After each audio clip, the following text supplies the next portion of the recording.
It's just a fanfiction, a story written by me, your writer. This has nothing to do with mentioned ideal BTS members, real life event behavior or characteristics. Pics, sound, videos which are used in this video are not mine. Credit goes to rightful owners, but the editing and the storyline is mine. Do not copy it. This story is a mature and a dark content. There will be mentions of cursed words also. If you feel uncomfortable, then don't read it. You have been warned beforehand.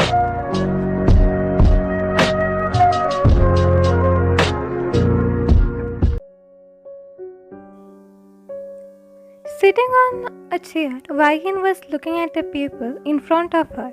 Two of them were her foster parents, her uncle-aunt. After her parents' death, she was living with them. They were talking with a person while holding a suitcase. Waihin knew in that suitcase there was money. The person gave them the money in exchange of her. Yeah, you have read it right. Waihin's foster parents were selling her. Now your thoughts would be, isn't it illegal? Yes, it is. But they don't have to worry about it. To whom they were selling Waihin is the Mafia king, the Xavier Moretti. There were lots of police officers who served him. They worked under him, so he didn't have to worry about anything. Waihin, Ciela, come, you have to sign here. Maintaining his dark aura, he softly asked Waihin. Not wanting to make him angry, Waihin just nodded and went to him. He gave her a paper which she had to sign. Waihin glanced at the paper. It read marriage certificate. Waihin quietly signed the paper. Congratulations, said the person who was taking the marriage papers. Waihin looked at Xavier to see his reaction, but his face was cold, emotionless. He turned to Waihin's foster parents and said, "Don't contact her ever." His tone sent chills to everyone's spine, including Waihin. Then he grabbed Waihin's hand and took her outside. While coming outside, she saw men they were saluting Xavier. After carefully making Waihin sit in the car, he tied her seatbelt. He then sat beside her and commanded the driver to drive. To the corner of her eyes, Waihin noticed in his waistband she closed her eyes. Almost a year ago, she met Xavier. He had come to the orphanage where Waihin used to teach paintings, probably for buying the area. But unfortunately, he couldn't find the caretaker of the orphanage. Then he saw Waihin coming out of a room. He just marched towards her. He asked her about the caretaker, but instead of answering him, she started to search for something. When she couldn't find that in the lobby, she started to go in a room. It angered Xavier. He thought she was avoiding him. He grabbed her upper arm painfully. I asked, "Where is the caretaker?" Fear was visible in Waihin's eyes. She tried to gesture something by her free hand, but it made Xavier more angry. Are you dumb? Can't you answer a freaking simple question? Don't you know how to form words? No, she can't. Xavier turned towards the source of the voice and found the little boy. Why are you holding Waihin like that? Ignoring the boy's query, Xavier turned towards Waihin and asked, "Are you mute?" With her tear-stained eyes, she nodded. Like a disease, he parted away from Waihin. When the caretaker comes, tell him Xavier Moretti has visited him. Saying this, he left from there. Who was he, Waihin? Waihin just shook her head as no.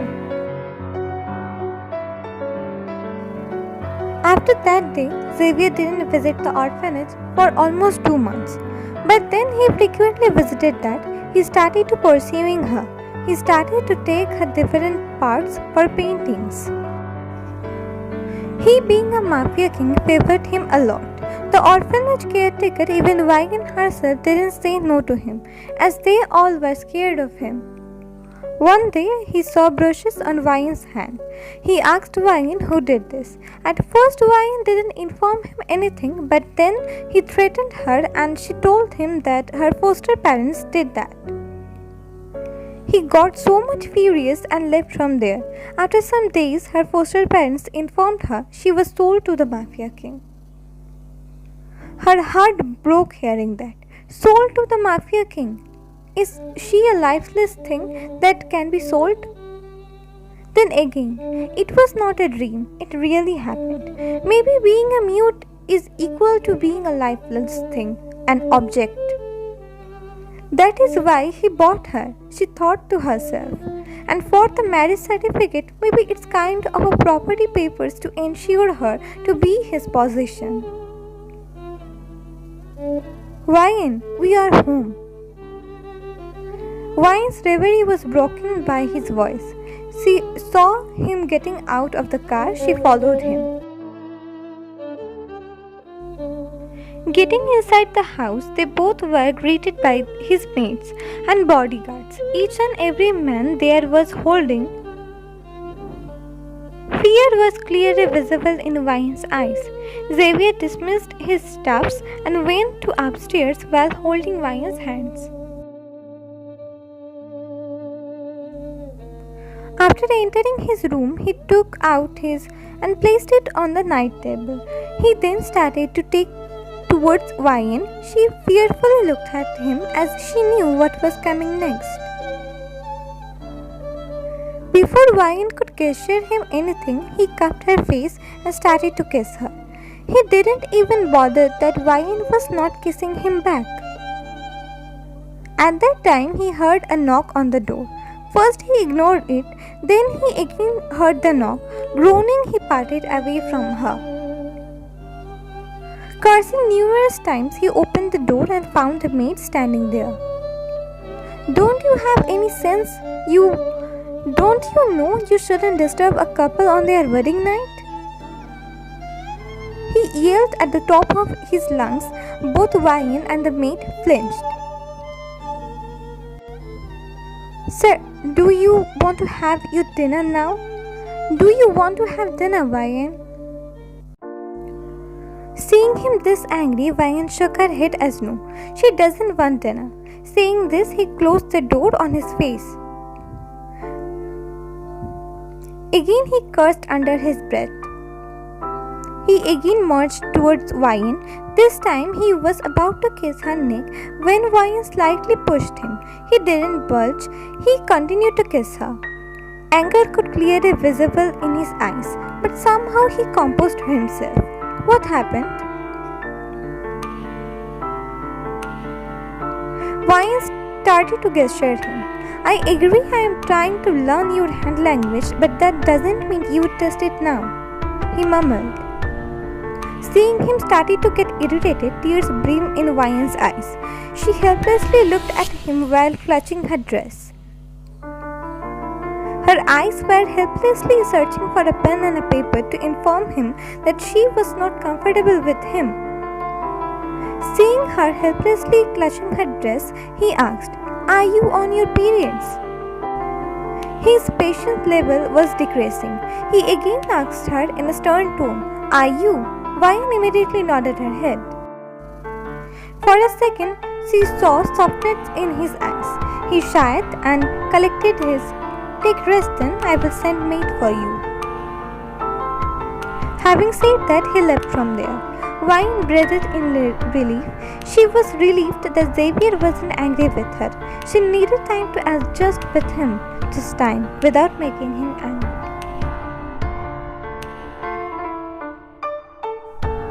When he came downstairs, he was too much frustrated. He needed a strong drink to compose himself. But before heading towards the bar, he instructed a maid to take care of Ryan. He was about to go to the bar area when his phone rang. Boss, yes, 5 men attacked our nearby godown. I'm coming.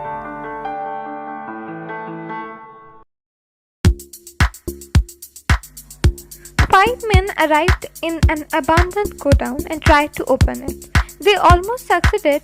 Then came a man. He started fighting against the others to stop them. They all started fighting. The abandoned area was filled with their fighting sounds. Almost same time, a police van came while ringing its siren. Police immediately came out of the car with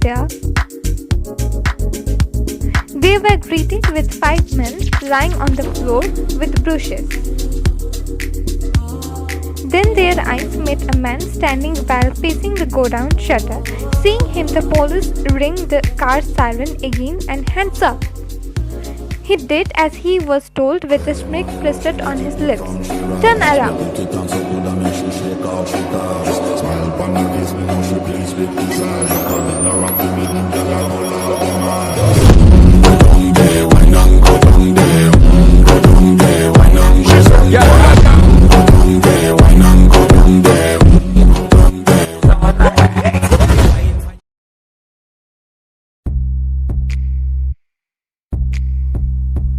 V.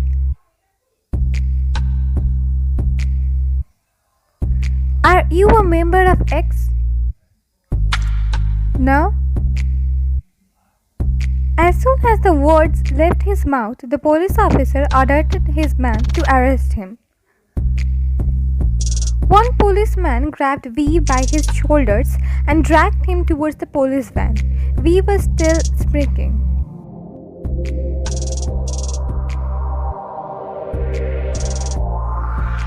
Tell me, for whom do you walk, V? He asked for the nth time, but like other times, he again received silence. Being frustrated, he grabbed V's neck harshly. Who sent you there, you dog? Hearing his words, V started to smirk more. Police officer grip on him grew tighter. He was having difficulty to breathe. Realizing V's condition, he released him and broke the water glass which was on the table. V started to cough badly while laughing. Officer's face snapped at him and asked furiously, "What are you laughing at, you dog? You? How a dog himself is calling me a dog. How dare you, you lowlife?" He took out his and pointed at V. "I can you right now, and no one is gonna question me as you are a criminal." Who are you kidding, officer? You and I both know you might not be answerable to any officer of police department, but you are answerable to another criminal who have brought you with money. Maybe it's Mr. X?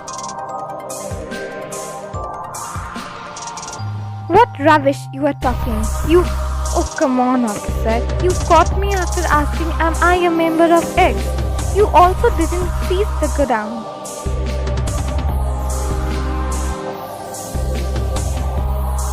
You are clearly more concerned for whom I am working rather than the godown which was illegal.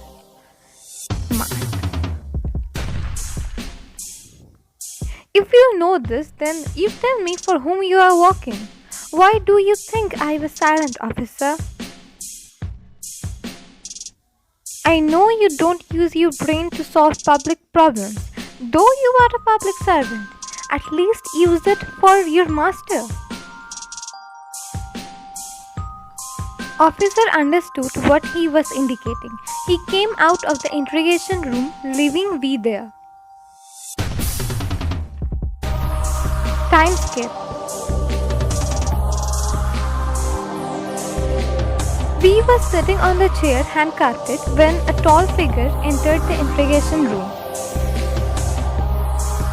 The tall man was wearing expensive branded clothes.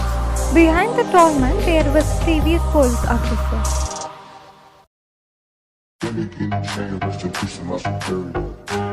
So you are the one who fought with those 4 to 5 men? Being bored, we nodded. What's your name, little boy? V. He looked at the tall man's eyes without getting intimidated by him. Whom do you work for? No one. I work for whoever gave me money. What were you doing at that godown? I was assigned to rob the godown along with those men, but they were giving me less money, so I beat them up. Didn't you know that was X godown? Robbery at that godown means. That's why I was charging 75% of the money, as I knew they can't do it without me. Bloody losers. Aren't you scared of X? After all, he's the Mafia king. If I was, then I wouldn't be looking at your eyes now.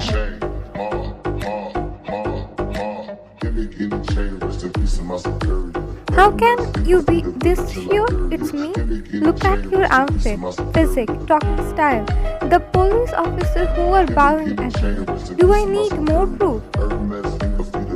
A laugh except from the tall man's mouth. Indeed, he was X, the Mafia king, Xavier Moretti. What do you want, V? Money? I saved your godown from them. In exchange, I want money. I like your confidence and the way of your thinking. A small smile crept on his face. Will you work for me? Only me? I am sure you have investigated about me before coming here. You should know I don't like having fixed master. I will give you twice the amount you earn a year. He was throwing money at the table, but we didn't look at him. Twice. Every month. We snapped at him. What do I have to do?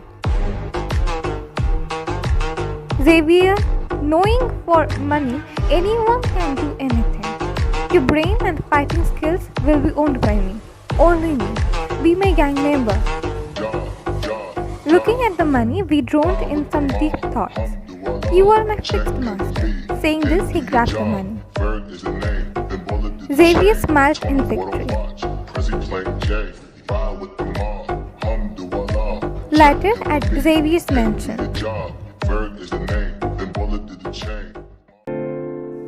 Ryan was sitting on the sofa of the mansion. She was waiting for Xavier to come back. The maid, whom Xavier told to help her, told Ryan that she didn't need to wait for him. He told her to take rest.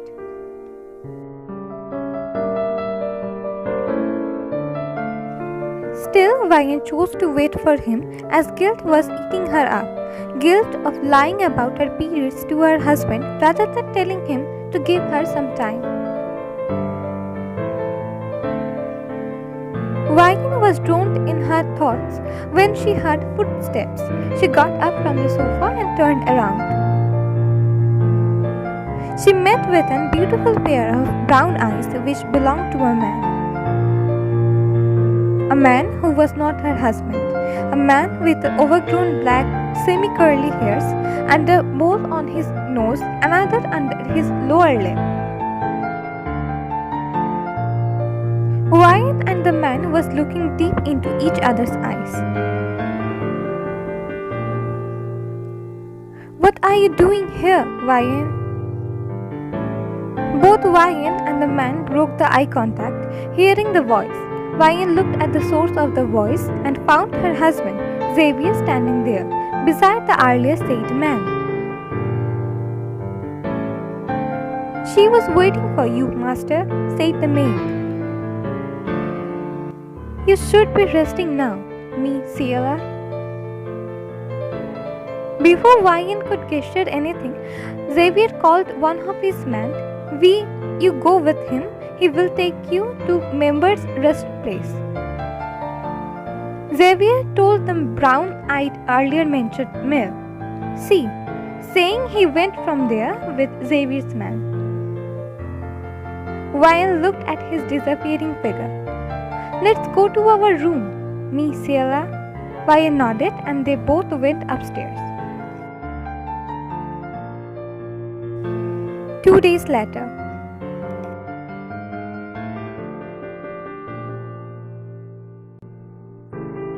It's been 2 days since we joined Xavier's gang. He also started to work with Xavier's members. Right now, he was at Xavier's member's gym room. He was punching the punching bag aggressively. You can't think about her. You can't. You were not here for this. Not.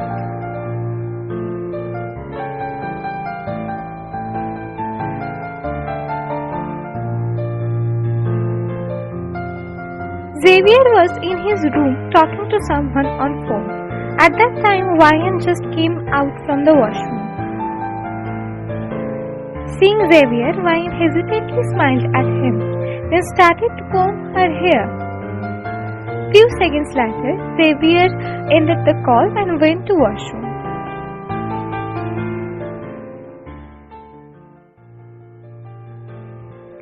Xavier was washing his hands while standing in front of the basin. At the moment, his eyes fell on the black washroom dustbin, which was open. He was about to ignore it, but he noticed there wasn't any used sanitary pads.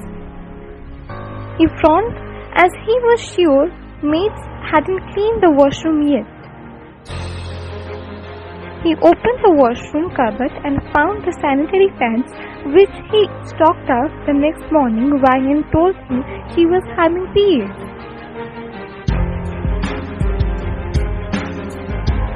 But they all were unused. Xavier's frown went deeper. He came out of the washroom and saw Ryan was sitting on the bed. He went in front of the dressing table and started to do his hair. Then he asked her in a calm tone while looking at her through the mirror, "Are your periods got over, Ciela?"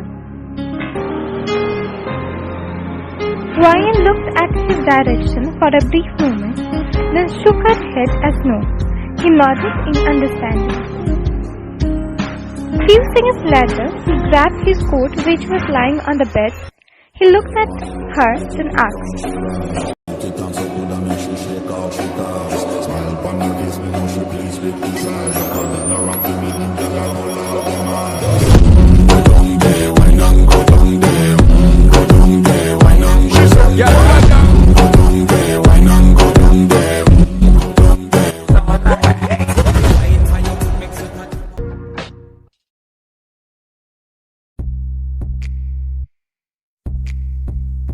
"Do you know what I hate most in the world, Ciela?" Ryan just looked at his face. "Lie." He smiled at her, then left from there. "Lie? Did he find out?" No, that can't happen." She clutched her dress tightly.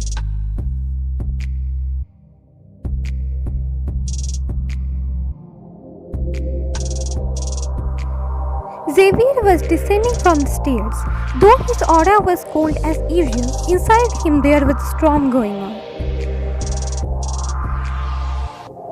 He was restraining himself from hurting his Ciela.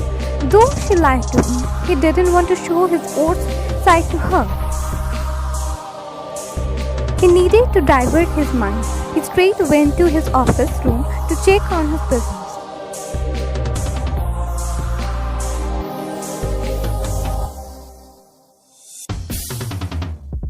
Xavier was in his office while his right hand Luca was telling him about current deals. He was trying to concentrate on Luca's words, but his mind was clouded by Ryan's words. How she informed him she was on her periods even though she was not. There's one question lingering in his mind. Why doesn't she want to keep herself to him? Even after he bought her from her stepfathers, after knowing they were hurting her. He even married her, made her Mafia king's wife. If he wanted, he could have taken her from her house without giving them any money or marrying her. No one would ever dare to question him. Still, he chose to marry her. Then why the hell she lied to him? He wasn't finding his questions answered. Anger was rising in him. He twisted his palm. His eyes were starting to turn red. He needed to take out his anger. Do you find out who was leaking information to Russians? You told me to put V on this task, Don. Then why are you standing still? Call V. Luca nodded and went to call V.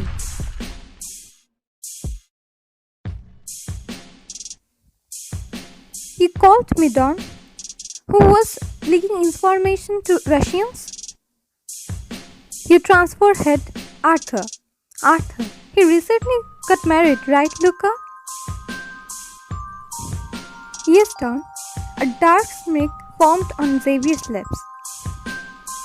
You know, Luca, what to do. See, Don.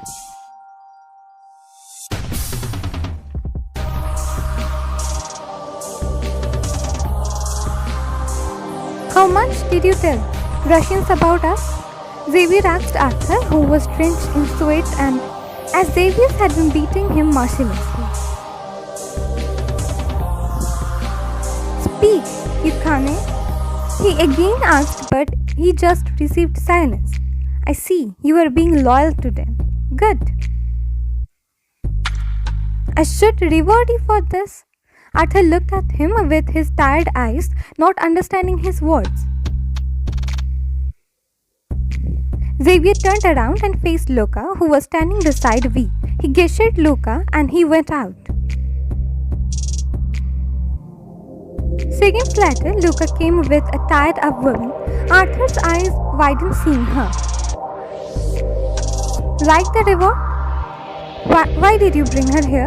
It's between you and me, not her. Look, who got his tongue back by seeing his wife? Leave her, Don. She's innocent. And you know who would love this innocent Suka? The same Russians whom you are being loyal to. Horror took over Arthur. Even my men would love to have a taste of her. No, she doesn't belong to our world. She isn't even know about my work. Let her go. I will tell you everything. Let her go. He screamed, seeing his wife struggling to get free and to breathe properly. Barked then. Arthur then told everything he told to Russians. Now set her free. We take that Suka out. See, Don. We then started to take her out, but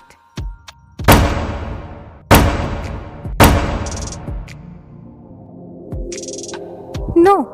Arthur's wife's lifeless body fell on the ground. Xavier had just her 3 times. Lily, laugh. He struggled to get free but couldn't. Then he turned to Xavier. You bastard! Watch your tongue, dog. You... What has she done to you? You should have thought before battering me, he said, punching him. You will also feel this pain, bastard. You will. You will be betrayed by your most trusted one. Mark my words. No one but only you will be responsible for that pain. Xavier greeted his treat and punched him again. Make sure he's received horrible. Even wild animals should be horrified to look at his body. After all, he betrayed and lied to me, and no one left untouched after doing so. He stayed looking at V's direction, then left from there. He knew those words were directed to him. Xavier wanted to warn him.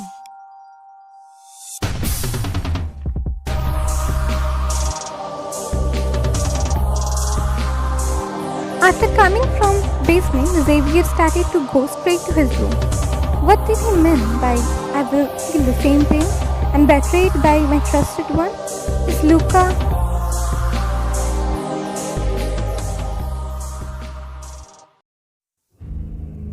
As soon as he entered his room, he found it empty. Wine was not there. He searched the washroom closet. She was not there too. He glanced at the clock, which was showing past 10 p.m. Where is she? Did he leave me? She even lied about her periods. Did she flee away? Rick took over him. He screamed and threw the furniture of the room. Then he came downstairs and called his men and maids to search for her. He also went outside.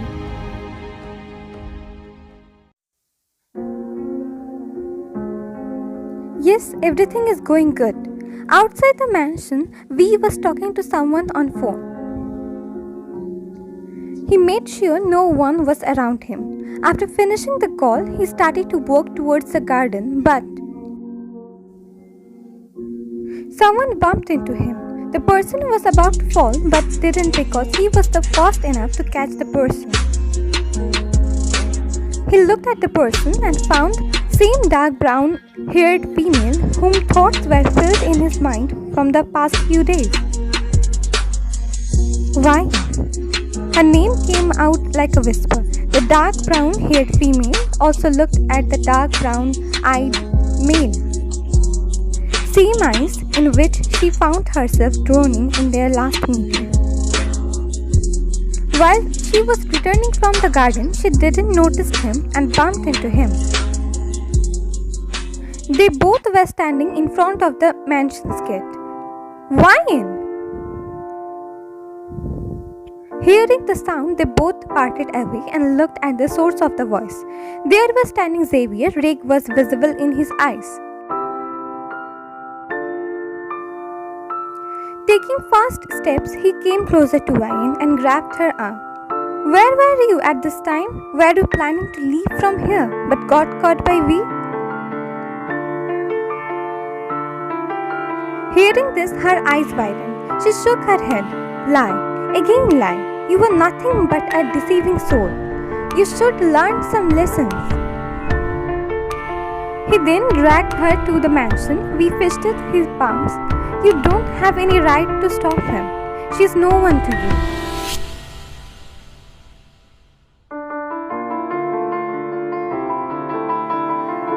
After entering his room, Xavier released Wagon with such a force that she almost fell on the ground.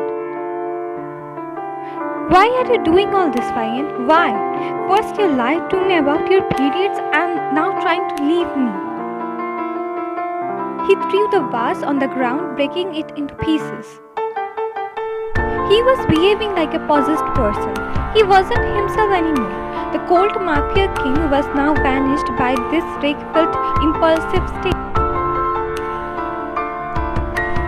You know what, Ryan? I shouldn't have wasted 1 year. I should have marked you the moment I saw you. Then you wouldn't be doing this.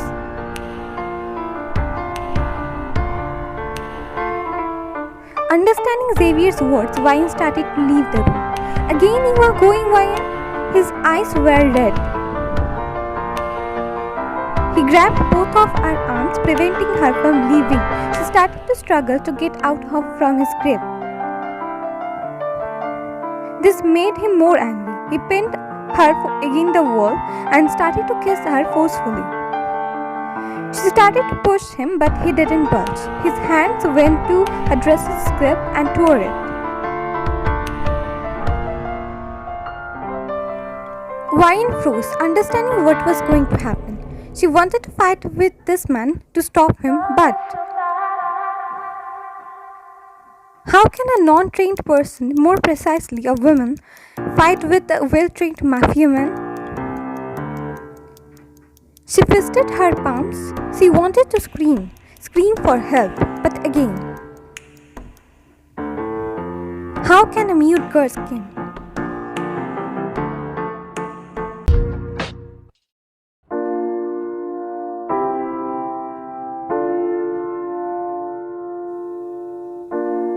Sitting on the bed of hospital VIP room, Ryan was looking through the window blankly. By the corner of her eyes, she could see her husband Xavier standing at the doorway with the doctor. They were talking about her current condition.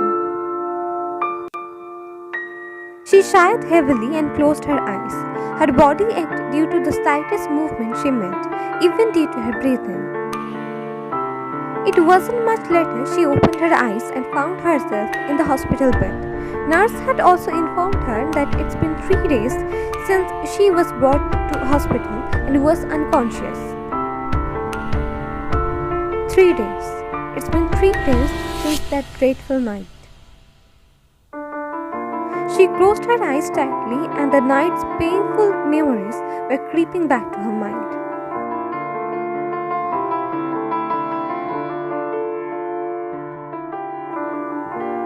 He grabbed both of her arms, preventing her from leaving. She started to struggle to get out from his grip. This made him more angry. He pinned her against a wall and started to kiss her forcefully. She started to push him, but he didn't budge. His hands went to her dress's zip and tore it.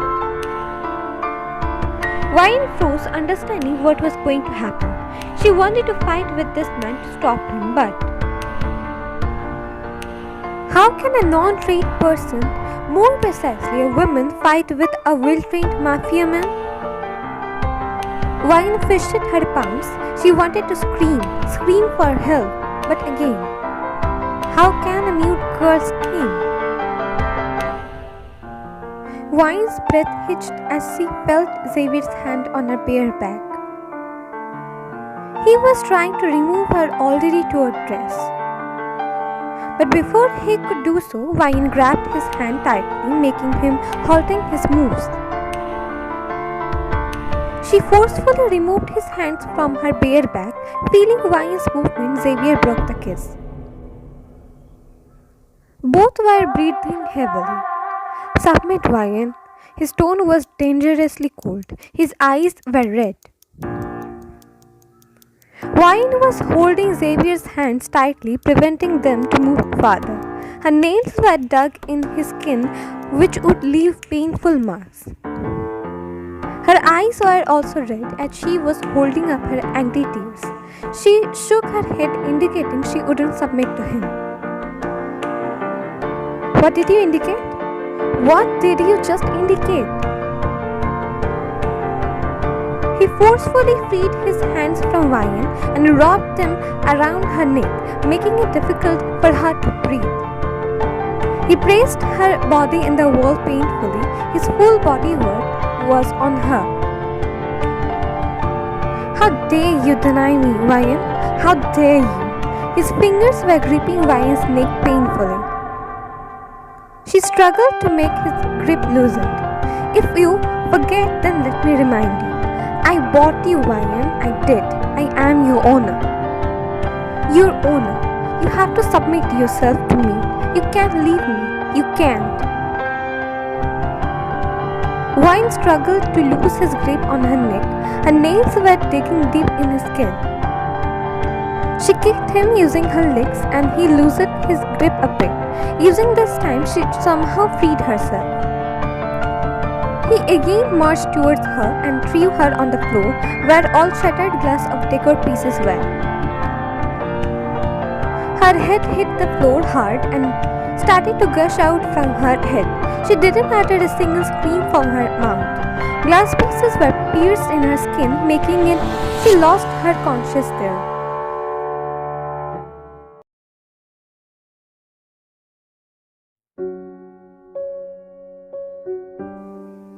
Wine's reverie broke when she sensed someone pulling the bedside stool more closer to the bed, but she didn't bother to turn around.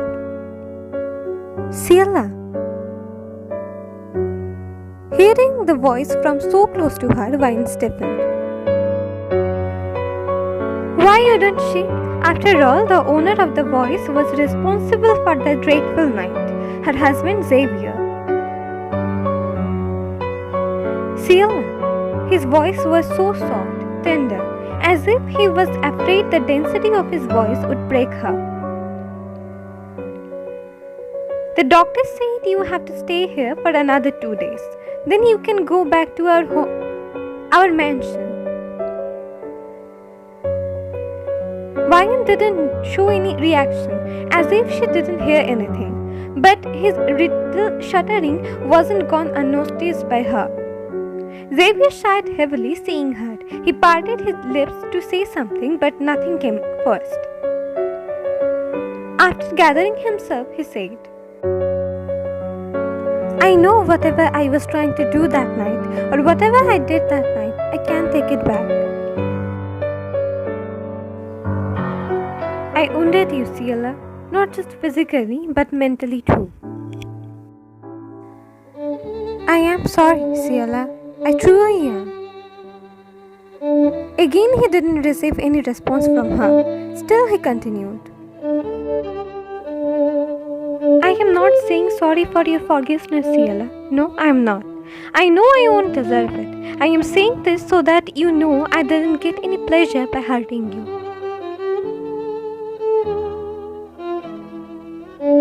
I never imagined of hurting you, Ciela. Not even in my worst nightmare. But ironically, it happened. I successfully left scars on your skin and mind. That night, Ciela, I was not in my senses. No, Ciela, I'm not blaming it on alcohol. No, I wasn't drunk that night. I have IED, intermittent explosive disorder.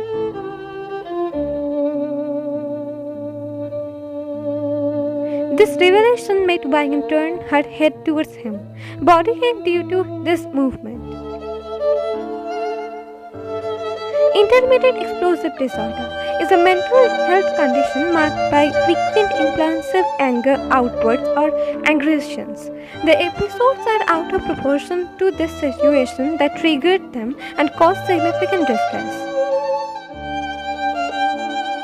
That day, first I found out you were not on your periods, but still you told me the otherwise.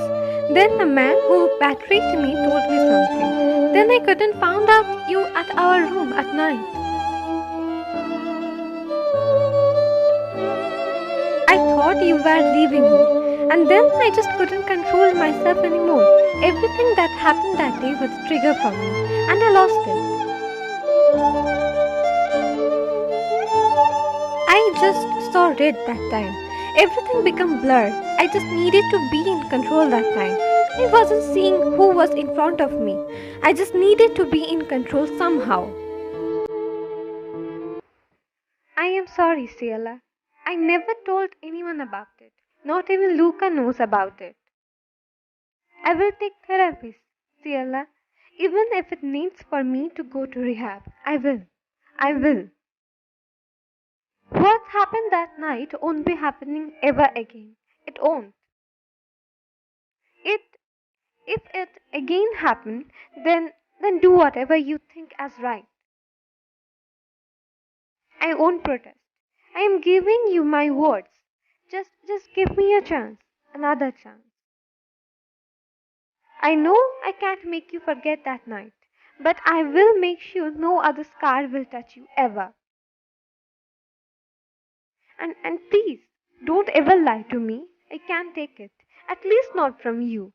It triggers me. Whole time Xavier was looking down. Can anyone imagine the ever proud Mafia king looking down while he was speaking? Hell, he didn't even look down in front of his father. I won't touch you without your consent, Ciela. Never. I will never give you that horrible pain. A lone tear left Vine's eyes, seeing him telling her that while bowing his head down.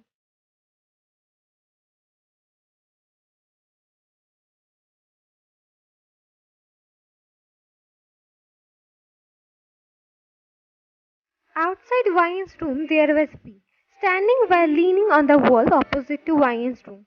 He was blankly staring at the floor. It's been a while since Doctor came out from Vine's room. Xavier was with her since then. The room was soundproof, so he didn't know what was happening there. A thought was constantly coming to his mind. Is he her again? He still remembered 3 days ago that night. Ambulance coming to the mansion, taking Vian's unconscious body with them. Her whole body was printed in red. Her dress was torn from several places. Glasses were pierced in her skin. Seeing her like that, he felt someone was squeezing his heart painfully. He felt the need to destroy every single reason behind her that state. But he held himself back. Why wouldn't he? After all, who is she to him? Out of humanity, he wouldn't do anything. How could he? After all, his work doesn't demand it. His work demands to shut down his empathy. He gracefully did that, but now it started to suffocate him. These 3 days, Xavier was vulnerable, distracted. This was a great opportunity, but he should have utilized it wisely. But instead of doing so, he himself was distracted like Xavier. Like Xavier, he was also waiting outside Ryan's room every day.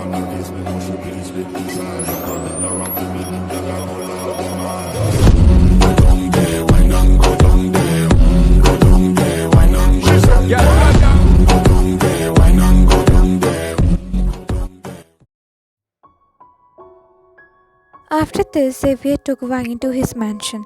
He was so careful with her that even when she was trying to walk on the grass, it was paining him at the thought of something would pierce in her foot. He was always taking care of her, silently, trying to make her comfortable around him. He was so guilty about his behavior of that night that most of the times he wasn't able to look into her eyes. He was so ashamed of himself that he tried to force himself on the one he claimed to love, the one whom he sought to protect at any cost. For the whole month, his center of attention was his Ciela. He was sure working, but mostly important stuff. He even started to go therapies once a week.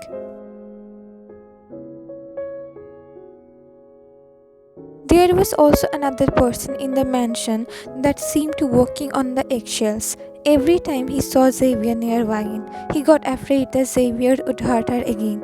Then again, he was just like Xavier, was working, but still most of the times his mind went to that brown-eyed woman. And he hated himself thinking about her. For God's sake, he wasn't there to think about her. He was there as we who was working in Xavier's gang because he gave him lots of money. Nothing other than his work should matter to him. But why his mind was going to that brown-eyed woman? Why he wanted himself to bury in the depth of her eyes? The reason behind it, he didn't know. Honestly, he was afraid to find out the reason. So he kept numb. He didn't show his restlessness to anyone.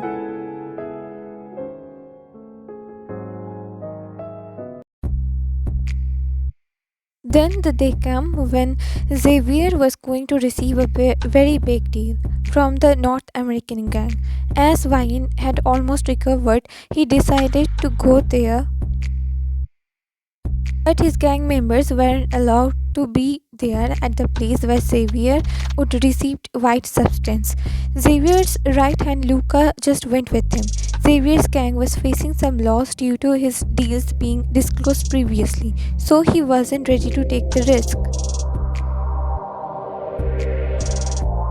But despite all the warnings from Xavier, we went behind them secretly, as he was the one who was disclosing their new information. Why wouldn't he? After all, he was the undercover agent. Taehyung was doing this from the moment he came to Xavier's mansion. But what he didn't know, that today Xavier came out not to make any deal. He came out to catch V. He had already suspected that the agent Kim Taehyung was none other than V. V was going after Xavier with his fellow cops. That time they didn't notice Xavier's men are also chasing V. Then within few minutes, Xavier's men had caught Taehyung's fellow cops, also injured Taehyung. Scenario was to catch Taehyung's fellow cops so that no one could enter again in Xavier's territory after knowing Taehyung's and other state. Xavier stood there smirking as he had finally caught the bastard who had come to his gang as a spy. V Kim Taehyung, as he had finally found out, was a spy who was an undercover agent. Xavier went near Taehyung and said to the brown-eyed man who was helplessly sitting on the street while being injured. His hands were tied behind his back. Checkmate V, checkmate. You thought you would sneakily come to my gang and I wouldn't be able to catch you. I, as Xavier Moretti, know how to play with the insignificant cops like you. There wasn't any weapon with Taeyang. He was surrounded by Xavier's men.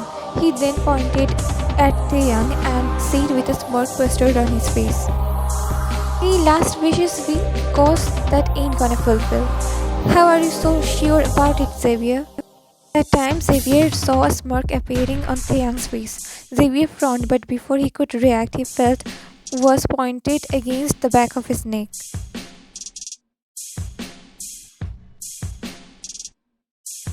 He then saw all of his men was being knocked out by men wearing cop uniforms. During the little time he was potentially shocked seeing it, Taeyang had freed his hands from the rope. Then, in a fraction of seconds, Xavier's own was snatched by Taeyang. "Checkmate, Xavier. You weren't the winner." Xavier turned around despite being at Taeyang's. His eyes widened, seeing the person in front of him. "Still, you!" A whisper-like sound left his mouth. If you were angry about that night, Ciela, then I'm sorry. I'm telling you right, I won't repeat it again. Then why are you involving with cops? You are my wife, Mafia King's wife. You can't be on cops' side. Give to me, Ciela. What if you would get hurt? Don't forget, your body is still weak, Ciela. It's not about the night, Xavier. Xavier got frozen. He felt as if a knife just got pierced in his heart. His mute wife was speaking. More precisely, his mute wife was speaking fluently. On top of that, he was remained silent and strengthened his posture. He looked away from her. He understood the whole plan now. Yes, Xavier, there wasn't just one undercover spy. There were two undercover spies, we and your mute wife. I was the one who was always ready to get caught. I was the one who distracted you with my tactics, and she was the one who gathered most of the information. After all, who would have suspected a weak mute girl? Meeting you at orphanage, spending time with you, you buying me from my step-parents, me going with you, everything was part of this plan, everything. Before our encounter at the orphanage, I saw you petting two cats near the road. From where I was passing through, was this too planned, Ciela? He asked her in a low voice while now looking into her eyes.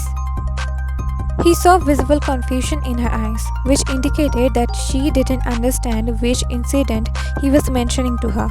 Means that encounter, more precisely him seeing her, wasn't staged.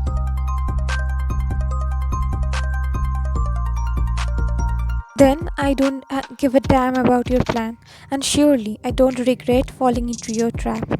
I don't regret seeing you creating your art. I'm glad that you are a cop who can save herself, protect herself. The only thing I regret, Ciela, is that night. I wish I never tried to force myself on you. I wish you weren't hospitalized because of me. Because my love, you are the woman this Xavier Moretti would fall on his knees for. I am not saying this because right now I am surrounded by hundreds of cops. No, I would have never knelt down. Because whatever I did till today, I had done it with pride. But not that night. Never hurting you, Ciela, never. Everyone positions there correctly, seeing him moving, but he then knelt in front of her. If I have given a chance to go back to the past, I would again like to fall in your trap. But I would have erased that night, those scars on your body. If I could, the pain you felt while not able to scream at me because of your mission. I wish only this, Ciela, because I dare to tend my own heaven. Maybe in this life I won't deserve any better. Wine's breath hitched, seeing him kneeling down in front of her. Her hand for the first time shook while she was in a mission. Taehyung noticed this and took the situation in his hands. While he debated in his mind that should he be envious or angry by Xavier's confession to the one who betrayed him.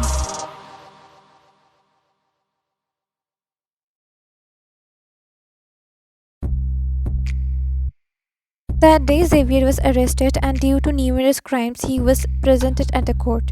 Taeyang and Wyan met during Xavier's hearing. He noticed how disturbed she was. He wanted to go to her, console her, asked her what happened. But he held himself back. He held himself because the work he does demands to seize his empathy. If he let himself swim into the ocean of emotions, he's afraid he would try to leave this job, which he cannot afford. Because the moment he would try to leave this job, live a normal life, the same department which is protecting him now would be thirsty for his flesh. After all, he knows a lot of secrets, not only underworlds but also cop departments too. But after debating a lot with himself, Taeyang gave in to his emotions and went to Vine's house. After all, Taeyang and Vine's first encounter hadn't happened during this mission. They met before this mission was announced. They met at a coffee shop when their order was mixed. They talked to each other, became familiar with each other's face, maybe attracted too. But other than their faces, they lie to each other about everything, even about their name. After all, that's what their job demanded them to do. When Taeyang approached Wang, he got to know she was feeling severe depression, or one might say PTSD, due to their last mission. Not able to scream when needed, betraying Xavier, who, despite diagnosed with IED, tried his best to stay calm with her, to love her, to save her from her potential step parents, without caring about his pride, knelt down in front of her, and above all, his last confession. Everything was taking a toll on her. After all, she was never able to reciprocate his feelings. Not because she was a spy, but because there was another man in her heart, another man whom she wanted to give her everything. That one was none other than Taeyang himself. After knowing Ryan's feelings, there was no going back for Taeyang, because a person cannot run from his emotions for too long.